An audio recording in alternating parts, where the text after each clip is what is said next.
The great hall was filled with students enjoying the festivities of this year's Yule Ball.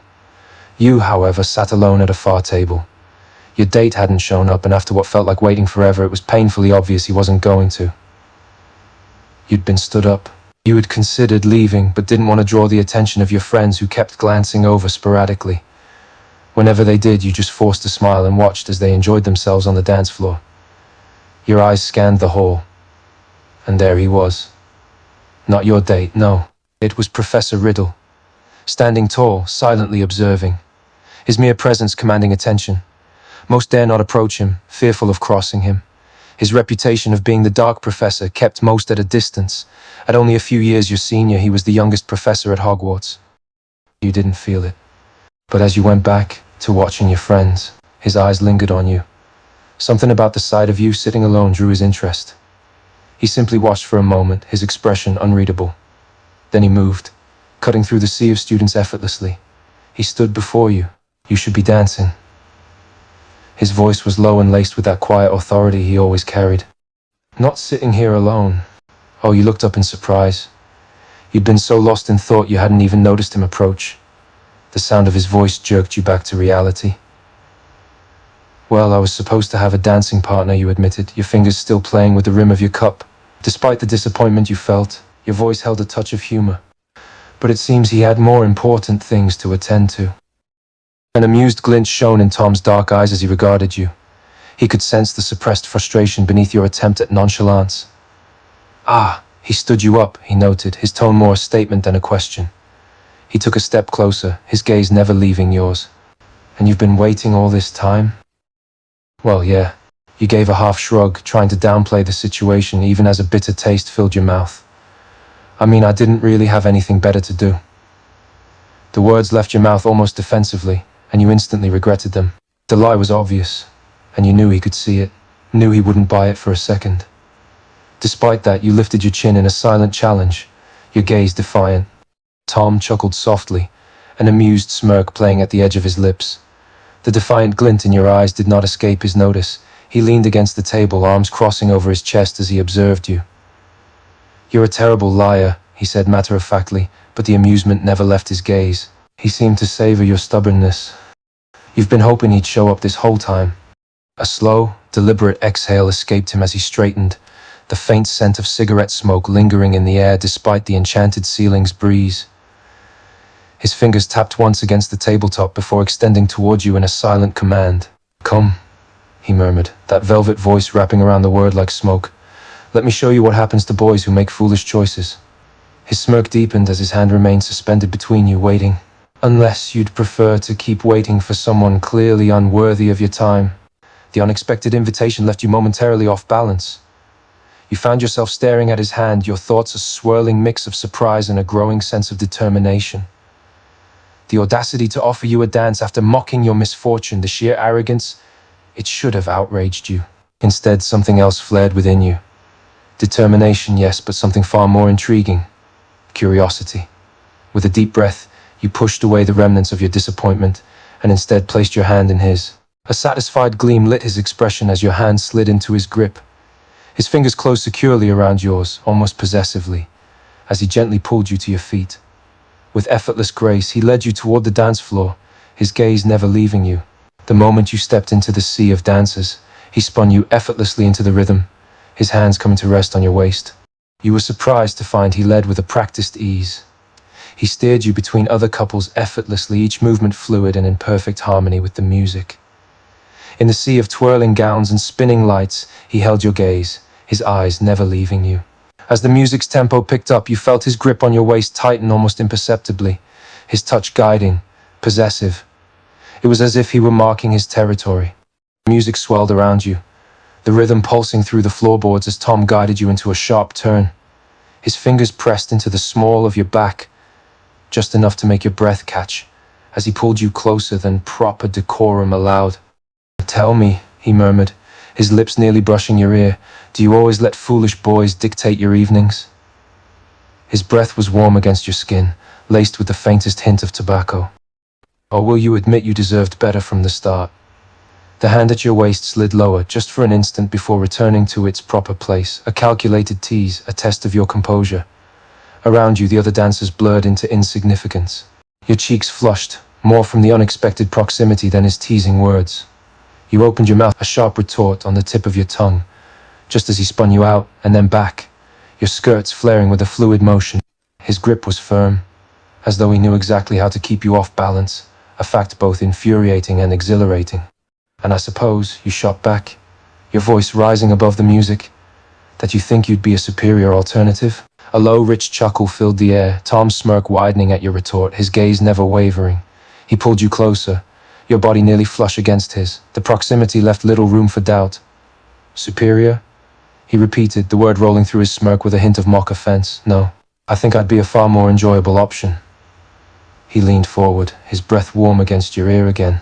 You see, I know better than to keep a beautiful woman waiting at a dance.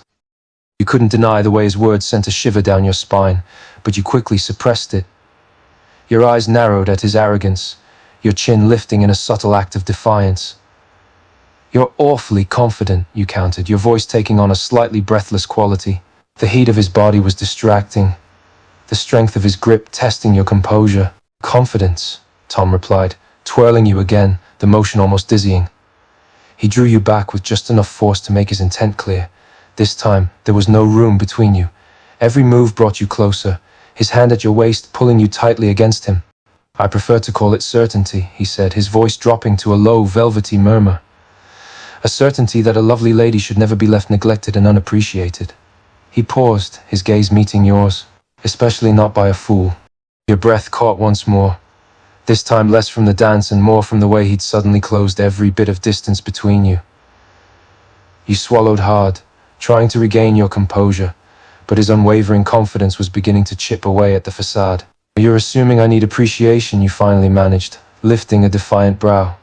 The heat of his body against yours, the way your skirts brushed his legs, it was intoxicating. Tom's smirk deepened, his hand tightened on your waist, not painfully but possessively, as he guided you into an intricate series of steps, each one drawing you closer together. Every woman deserves to be appreciated, he countered, his tone dropping to a low, almost possessive rumble. And a woman like you, she's not just worthy of appreciation, she's worthy of worship. The way he spoke the last word sent a shiver down your spine, his intense gaze holding you captive. Your heart raced at his words, not just the compliment, but the possessive undercurrent that laced through them. It was thrilling and alarming in equal measure. You tilted your chin up slightly, your gaze meeting his defiantly. Worship? You asked, scoffing quietly even as his proximity was having a very physical effect on you. High compliment, Professor, but surely a bit dramatic. His smirk widened and he gave a slight tug, pulling you even tighter against him. Dramatic? He repeated, scoffing lightly at the label. No. His voice dropped to a whisper, his lips brushing the shell of your ear. Worshipped, treasured, adored, admired, any and all of these words would be an understatement. Your heart thundered in your chest at the intimacy of his voice, the warmth of his breath against your skin. You tried to focus on keeping your expression neutral, but he was dangerously close. Too close for a student and professor. You're breaking every rule right now, you whispered back, though there was no real accusation in it. Your fingers curled slightly into the fabric of his robes, a subconscious reaction to the pull between you. Tom chuckled, a low, rich sound that vibrated through his chest. He noticed your grip on his robes, the slight tremble in your hands, and it only fueled his confidence. His thumb traced an almost imperceptible circle at your hip, a gesture that felt more tender than it had any right to. Rules are for fools who need them, he replied in a whisper, his mouth just grazing your ear. He spun you into another turn before he continued. I've never been a fan of following them. That thumb tracing your hip, it was almost mesmerizing. You struggled to keep the effect it was having hidden from him, though you knew instinctively he was already aware. He played with you like a cat toy, enjoying every subtle reaction his touch elicited. When he spun you again, his hand slid down to the small of your back, pulling you firmly against him, your bodies practically flush. It felt sinful, the way every part of him seemed to fit against you perfectly. His breath hitched just slightly, a rare crack in his composed facade, when he felt you mold against him. And what about the rules of propriety, Professor? You managed to reply. The proximity was intoxicating, your warmth seeping through the fabric of his robes.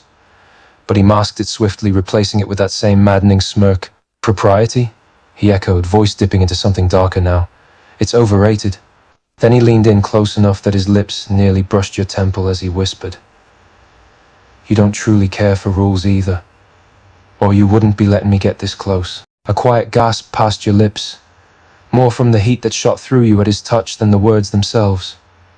You tried to cover it and compose yourself, but the effect he had was almost physical. His breath near your ear, his voice, the way his hand had just barely grazed the curve of your ear. It was intoxicating, and you felt your resistance wavering. You swallowed, trying to regain some sense of composure, but his proximity made it impossible. "It's a dance," you shot back, your voice a little too breathless. "Just a dance?" Tom murmured, amusement threading through his voice as he felt the shiver run through you. He spun you once more, slow this time, deliberate. Before pulling you back into his chest, one hand sliding up to cradle the base of your neck, fingers tangling slightly in the loose strands of your hair. His grip was gentle yet commanding. "Then why are you trembling?" he whispered against your temple. "Why does your pulse race beneath my touch? A simple dance wouldn't cause such a reaction." His thumb traced along the sensitive column of your throat. "Unless it means something more, and deep down you know it too." The sensation was overwhelming, his touch both possessive and tender. You could hardly even focus on the music anymore, your awareness narrowing to the circle of his arms, the heat of his body against yours. Everything around them faded to background noise, leaving only the intense magnetic pull between the two of you. His thumb at your throat made your pulse flutter, his words leaving you breathless. There was truth to them. You couldn't deny that the dance meant something more, though the implications were far too daring for you to acknowledge. Your hand tensed against his chest, gripping the fabric of his robes. It amused him and fueled his desires, the way you were both trying to hold back and succumbing simultaneously. He leaned down, his mouth hovering just above the curve of your shoulder, breath warm against your skin. His thumb continued its slow, deliberate circles along the base of your throat, as if relishing the feel of your rapid pulse.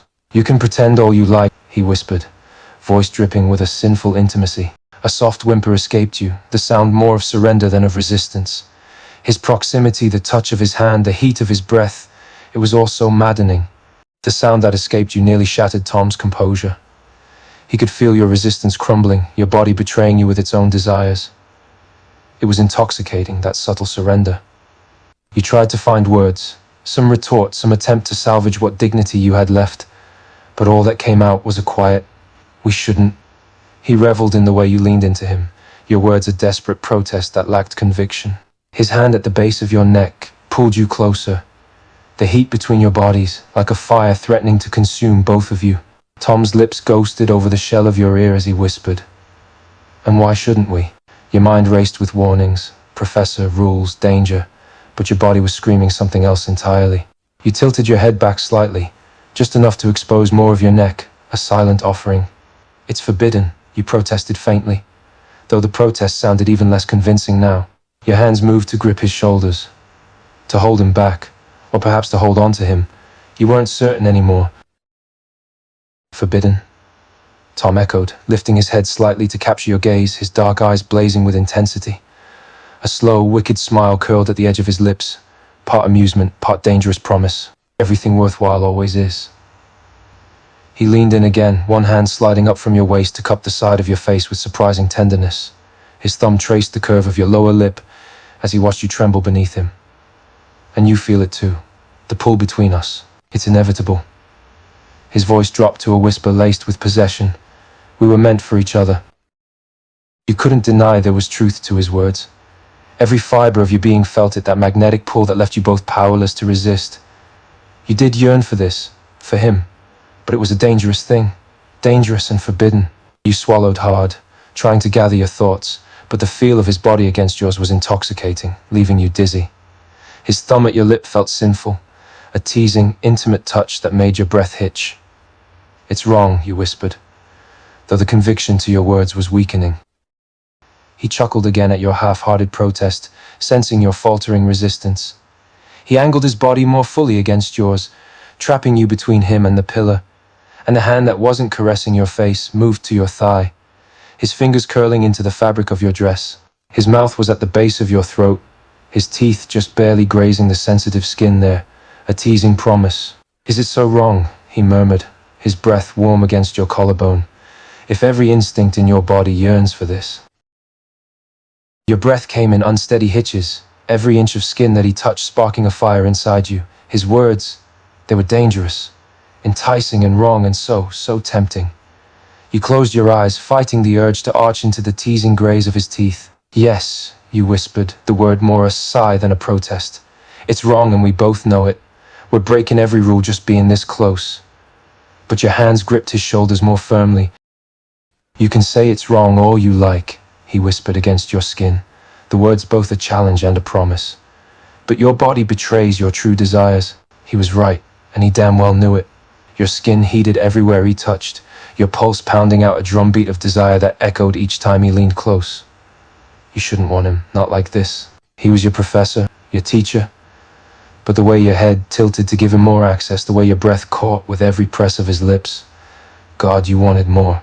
He gently nibbled along the sensitive curve, leaving a faint trail of marks that would be his claim. Deny it all you like, he murmured against your skin, fingers at your waist tightening fractionally. But I can feel your need, your surrender.